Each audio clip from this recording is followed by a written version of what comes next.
Branwell Walks Home from the Bull by Kay Mack and Stuart Davis. Wait a minute, I'm coming.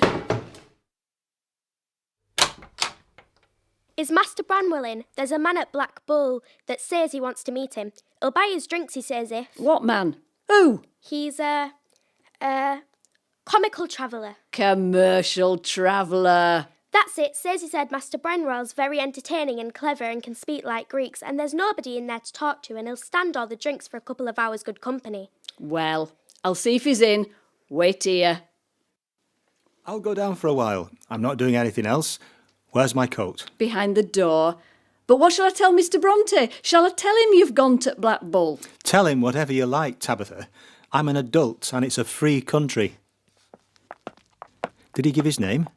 No, sir. Just said he's on his way to Burnley, and he especially wants to see that trick where you write two letters at the same time with different hands, and to listen to you talking like Greeks.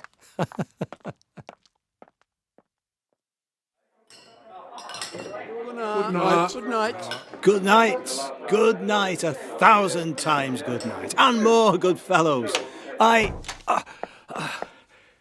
You there.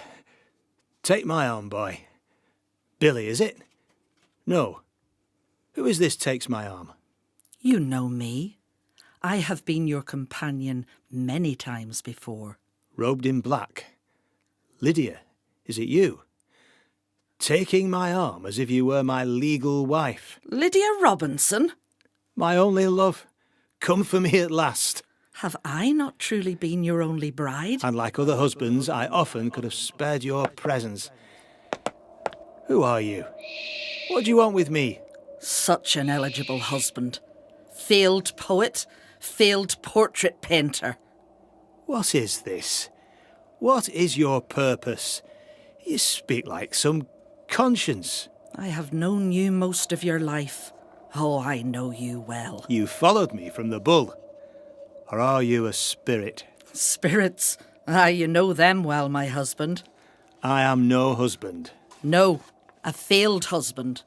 You could not even keep your job as a station master. You've never made any money for your family. You cannot measure success in profit. My poems were published in the Halifax Guardian and my paintings are widely admired. My dismissal from the railway was unjust, the fault of a careless clerk who couldn't keep accounts. But you were in charge, and instead of supervising, you were away writing your poems or walking on the moors or drinking in the Lord Nelson. And what about my painting?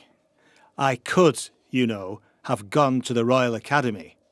Everyone said I was good enough. Papa, my tutor, everyone. So why didn't you go? I did go. I presented my pictures and they were very impressed. They said I showed great promise in portraiture, that they were very lifelike and just needed a little more refinement which would come with age and experience.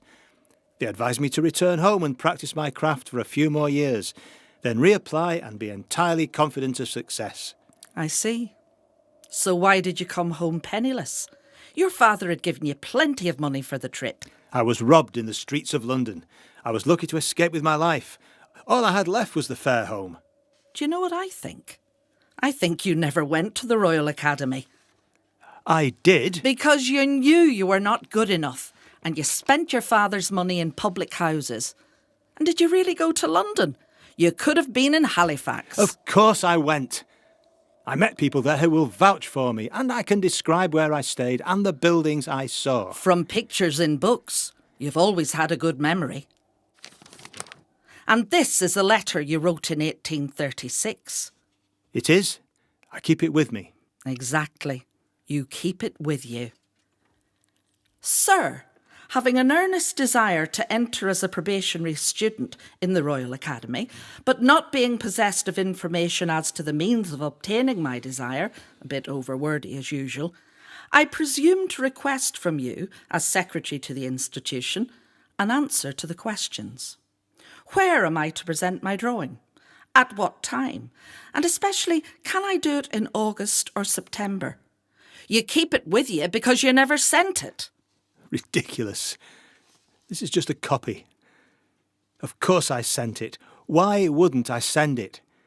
I was good enough. I'm still good enough. Give it back to me. No matter. Keep it. I have another letter on a different subject. One very dear to your heart. What's that? You definitely sent this one to your friend Leyland. For 4 years, a lady intensely loved me as I did her, and each sacrificed to that love all we had to sacrifice, and held out to each other hope for our guide to the future. She was all I could wish for in a woman, and vastly above me in rank, and she loved me even better than I did her. Yes, Lydia. Very touching. She loved me even better than I did her.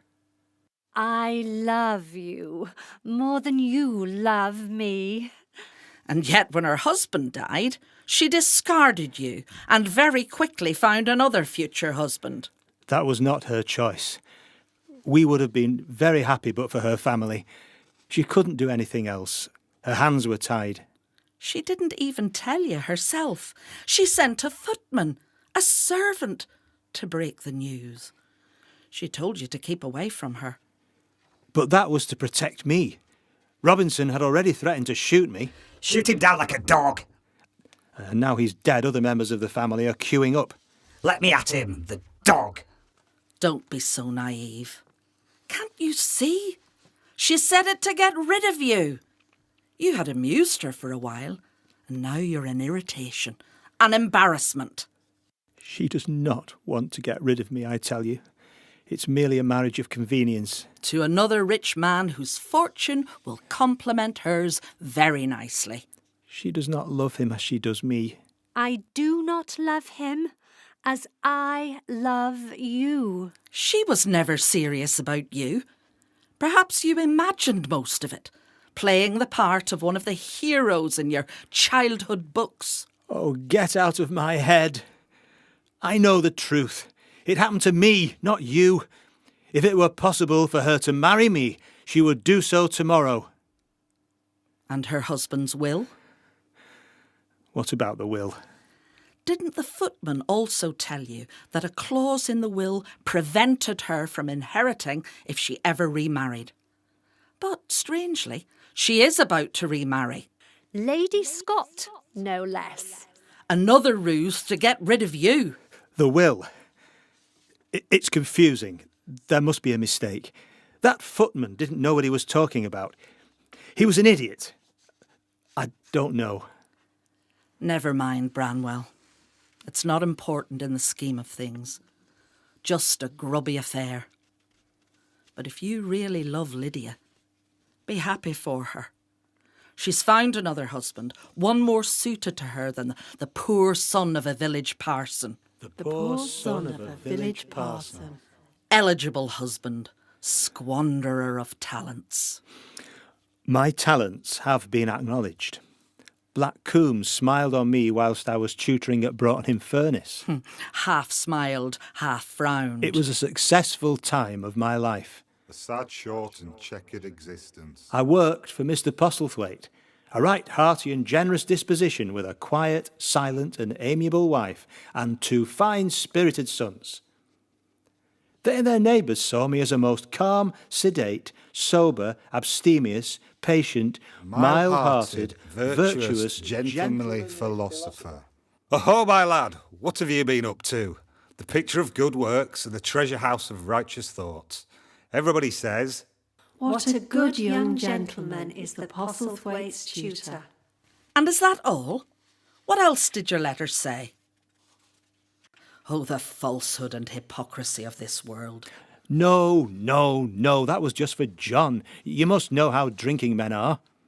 And sitting by a fair-faced young woman, dark-haired, sweet 18. She little thinks the devil is so near her. No, I played a part for John.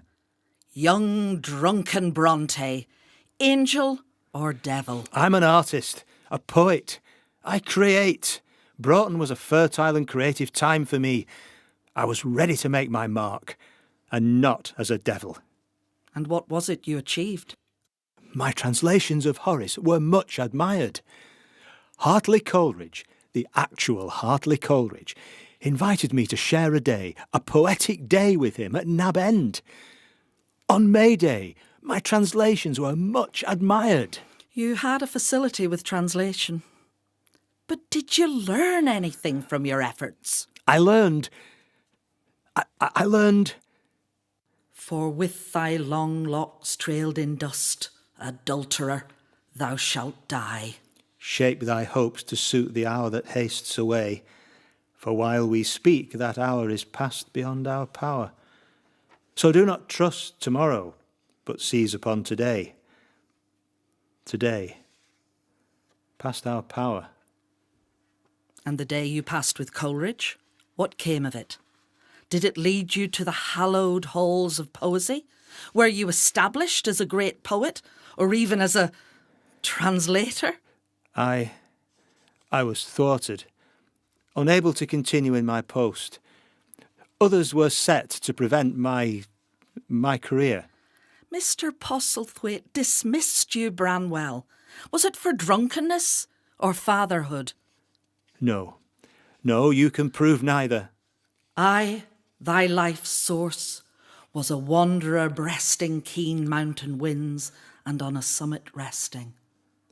Letter from a father on earth to his child in her grave. It was Northumberland's work, not mine. And when you claim Northumberland as your own? A character, my character, myself, but not myself. How innocent were you during your sojourn at Broughton-in-Furness? Oh, my dear husband, do you not know me? Who are you?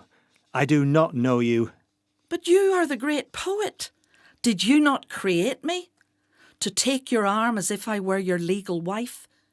In Liverpool, was I not always walking with you as your metaphor? Liverpool? Metaphor? I wrote to John... Branwell. Branny. Branwell. Branny, is that you there? Misery. You are misery. My misery. Misery.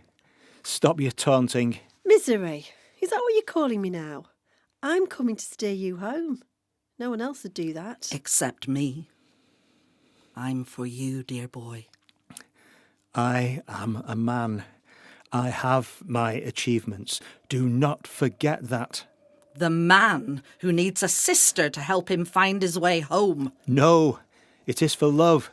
Love for me brings her forth. What ramblings, brother. Who is it now that you love? My Lydia. An affected breast that I have often pressed. She has brought you only misery. My Lydia. You will be the death of me.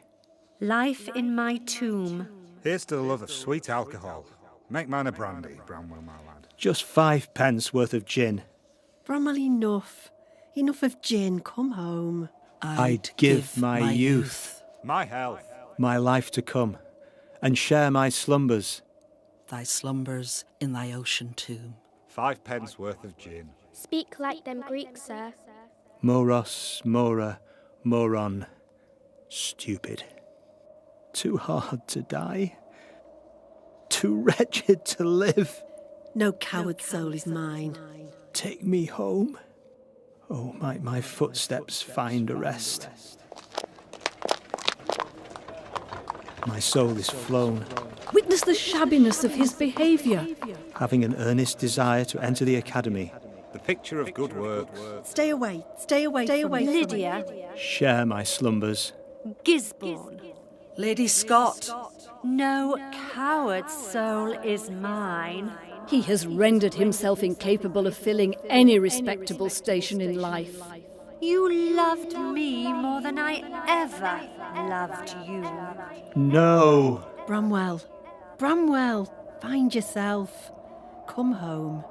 Lean on me. Here. Lean on me, Branny. Come to the scratch. I cannot come. Hopeless being.